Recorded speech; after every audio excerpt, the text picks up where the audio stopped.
Hello, I am Crystal Newman, and I am here to talk more about preventing violence against children in schools.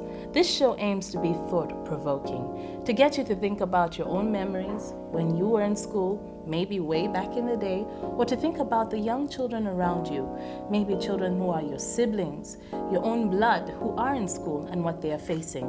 Today we look specifically at the issue of violence in schools. There are very many different kinds of violence in school, and we're going to be sharing stories, real life stories, stories that you might be able to relate to. We will also be talking to experts for their views on violence against children in schools. Welcome and thank you for joining us. Now, I want to ask you about violence in schools. Are there different ways that violence can happen to children in schools? Yes. By touching each other in school when you are a student. Okay. By whipping you. Whipping you. Loud. Talk loud. I want to hear your voices. When you are beaten badly. Yes. When you are battered. When you're battered. When you are raped by your teacher. When they call you bad names. Bad names. That's also not nice. Nicknaming you. Nicknaming you. Yes. When they send you out of class. When they send you out of class.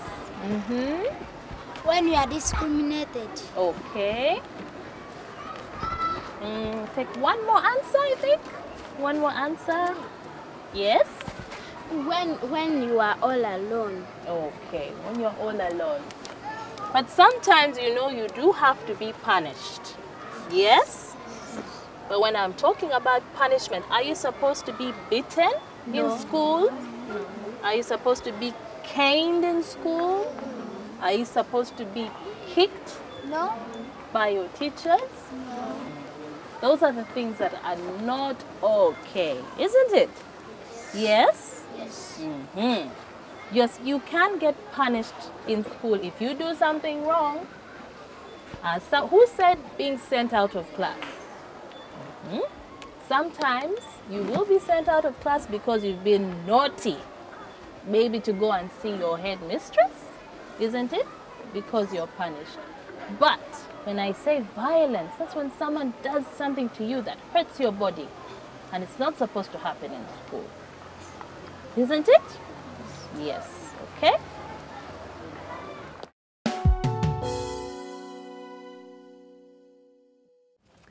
Well, our next story is Aki Finds His Groove. There was this nice little boy, and his name was Aki. Aki lived in a small town called Chira in Dembe district, central Uganda. Now this town, being very small, had very few primary schools. And of course, one of the primary schools was Bright Future Primary School, and that was Aki's new school. So every day, Aki had to take a long walk to school from one end of the town to the other end of the town. It was a really long, hectic walk. But every time while Aki walked to school, he would see butterflies as they flew by, pick flowers along the way, and he would also pass by several schools, including his old school, which was called God's Angels Primary School, where he had made a number of old friends. So, you know, the walk was long, but amazingly, Aki loved this new school, however far it was. When it rained and when it shone, he would still walk happily and cheerfully. He loved walking past his old school to his new school. And none of his friends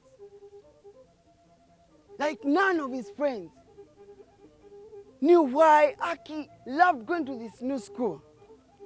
And he never opened up to them what his little secret was. Actually, he wanted them to feel jealousy. So he made more friends at his new school, and some of his 3 friends were Pato, who was the talkative one, Benny the cool dreamer, and Jay, the wizard of science. Every morning, he woke up very early in the morning, at about 6:30, and he put on his neatly ironed green checked shirt and khaki shorts. And when he was ready for school, he waited for his lunchbox. And as soon as he grabbed it, Aki took off, helter-skelter out of the house, right to school. For he loved his school, and his father and mother loved the way Aki loved going to school. So one evening,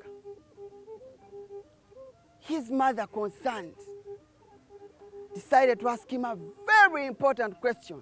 And she said, "Hey, my son, come here. I am very happy that you like going to school now.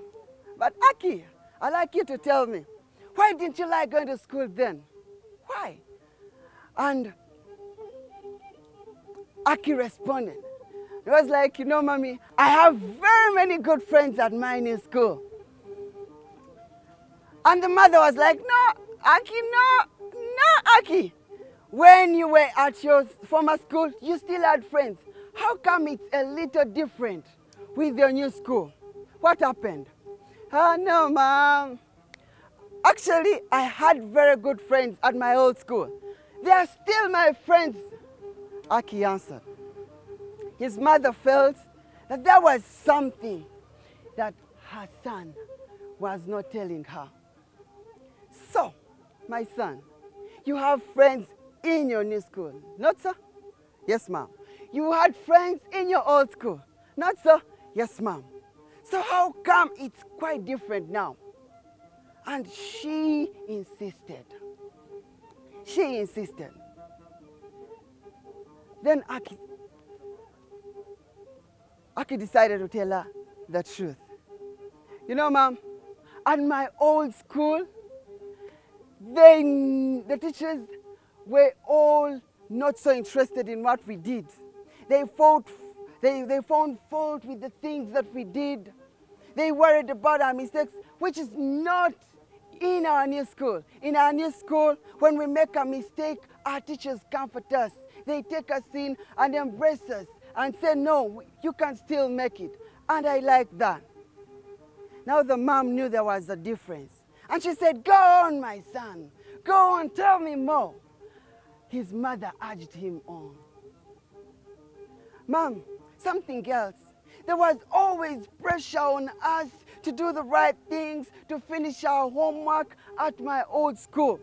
But you know what? At our new school, the teachers are more gentle. The teachers help us even do better.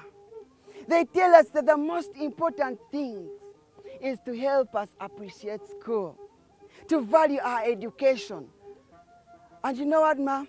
They even appreciate our achievements and successes," Aki said elatedly. Aki's mother recalled that actually just a few weeks earlier, Aki had not been interested in school. Her son had only come to appreciate school now. So she knew that actually spending time with her children helped them appreciate school. However, she remembered that Aki dreaded going to school. Every time he was told to go to school, he would develop, complaints and excuses, false headaches, except on weekends. It's only on weekends that Aki never complained.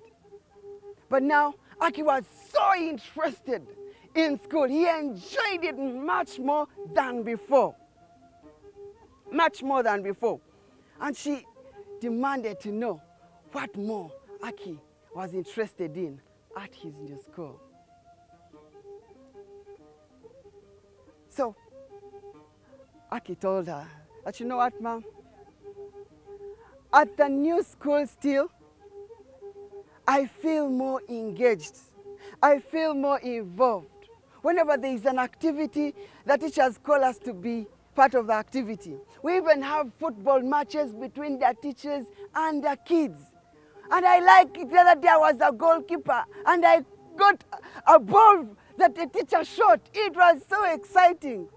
Yeah, Mommy? The teachers at the new school explain to us things that they don't even emphasize our weaknesses. They take time to explain things to us. They let us enjoy who we are. And they tell us there will always be plenty of time to grow into the things that we want to be. They tell us that, you know, we can be reassured because tomorrow when we have grown, we can always express ourselves. And you know, now we appreciate life much better. Aki went on to confirm to his mother. Okay, my son, I guess I like what you're saying, Aki's mother said. But please tell me some of the more interesting things that you're excited about at your new school. Aki's mother probed on. You know, Mom, I have always wanted to be engaged at school. I have wanted to feel a sense of belonging, to feel like school really matters to me. And not just to me, but to my parents, to my friends, and to my teachers. And you know what? That's what it is at my new school, Aki told his mother. So Aki's mother kept silent for a while and decided that he would keep her daughter, her son, more motivated and more engaged in school. And she concluded that actually what motivated kids while at school was the involvement of the teachers and parents in the education of their children. And so both her and her son learned a very, very good lesson that day. And then finally, Aki told his mother, and Mommy, the most important discovery I have made in my new school is that I have been given a chance to do what I want to do. And now I feel more trusted and more responsible. And the mom was really excited. She saw it in his words, in his attitude, in his behavior, and in his thoughts. He was all engaged. And she felt like now her son really connected to school. And by his submission, his mother thought to herself that, by the way, some schools upheld this kind of education, whereas others did not. And so when these schools did not, kids found themselves being motivated by other things. They would go to school and just, louse around instead of being involved in classwork. And so instead of doing what they were supposed to do, these kids went about playing and dodging class. Not because they really wanted, but because they found no zeal, they found no motivation for being at school. Did it happen to us when we were in school sometime? I guess it did. Yeah, and so Aki's mother realized that school should not be only expected to do, classwork and all that, but there should be moments when parents get involved in their children's education.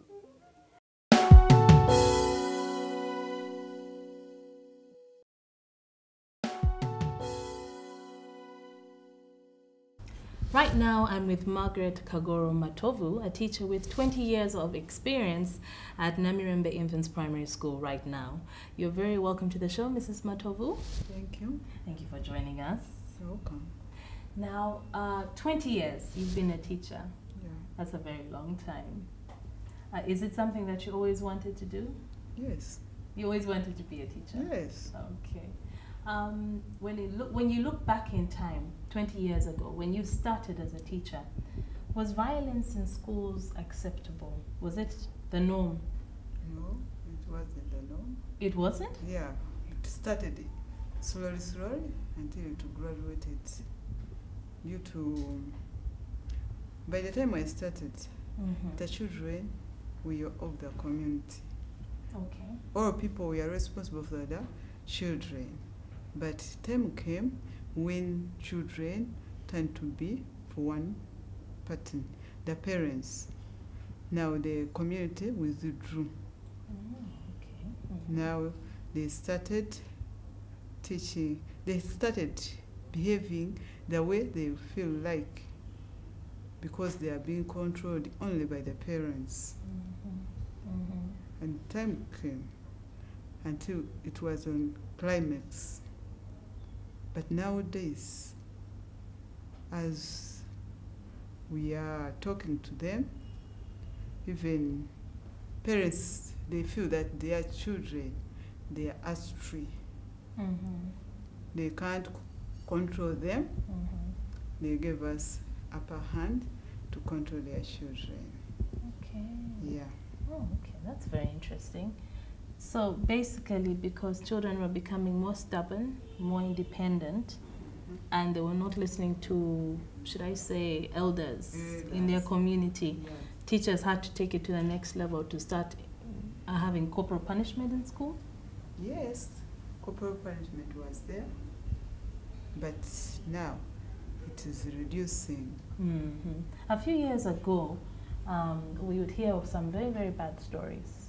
And I mean, even for some of us who went to school, at least You primary school, experienced. yes, we were caned. You were caned. Okay, that caning was that their teachers, they were not trained to handle children the way we are trained Today. today. And what is some of this training? When you say that, Yeah, we are training to study the children. First of all, love them, make them your friends. When you make children to be your friends, those children will be your friends, really, and they can tell you. How do we make them to be friends? We share with them. We talk with them. We counsel them. And that friendship, which in touch, because parents, they don't start home. Now we are the parents. We have become the parents. yes, you spend more time with And more children time than with the children. Even over the holidays, they can come and tell you, teacher, may I tell you, this thing happened to me, like this and like this. And you have, if it is good, you praise. If it is bad, you counsel the child. And sometimes we invite the parents for counseling sessions. Because those children, they face a lot of problems because the parents, they don't have time. They go very early in the morning, come back late. During that time, they can even tell you that my mommy did not come back. You became a mother for that child. Mommy, I don't have a pen. And sometimes they call us mummies. I don't have a pen. You get a money. Buy a pen for that child. You buy a book. And you can even call the parents. You discuss. Now these children are reforming from the other side to our side. And the caning and the burning is not as rampant as it used to be. Yes, yes. I think most of us know now that corporal punishment in Uganda, at least, is illegal in our schools. But are there other kinds of violence that children experience in their schools? They are there, but not very many. Abused by their opposite sex. Okay. Harassed by some of the teachers. And Sometimes they are beaten badly. What about bullying? Bullying is reducing due to government policy. There's no bullying. And in the rules, they specify that no bullying at schools. It should be one of the rules and regulations of all schools. Okay. I find that very interesting that, you know, for many of us, we've always thought that, okay, you know, caning or punishment in schools was normal. Maybe it's been happening for the last 40, 50 years. And you're basically telling us that, no, that's not the case. It has come up more in the past, but now we're changing. Now, at Namirembe Infants, you are using the Good Schools program, I believe. And that's the one that encourages teachers to actually talk to children because they understand better that way. Now, if another teacher is watching right now and they don't know about the Good Schools program, what would you advise them? I advise them to be friendly to the children. Because when that child knows that you're a friend, will be your friend also. And if you are harsh, that child will run away from you. And they should counsel them.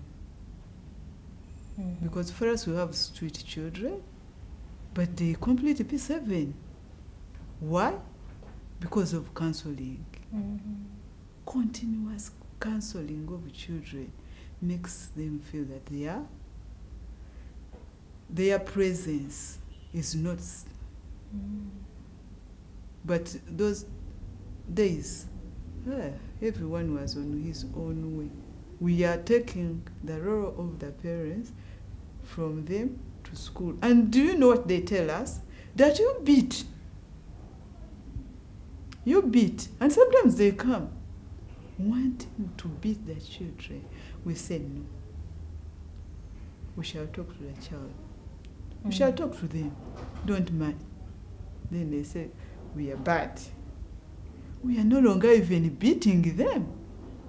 So the parents want the teachers to be the ones to beat. And when you allow them to beat the children, they will beat them terribly. That's why we don't allow them to beat them. And we tell them it's not the only solution. There are other ways of handling it. Like you mentioned, sometimes I remember growing up, once in a while, you'd have a parent who would come to the school and cane the child in front of the entire school. We don't allow it. And it is not there.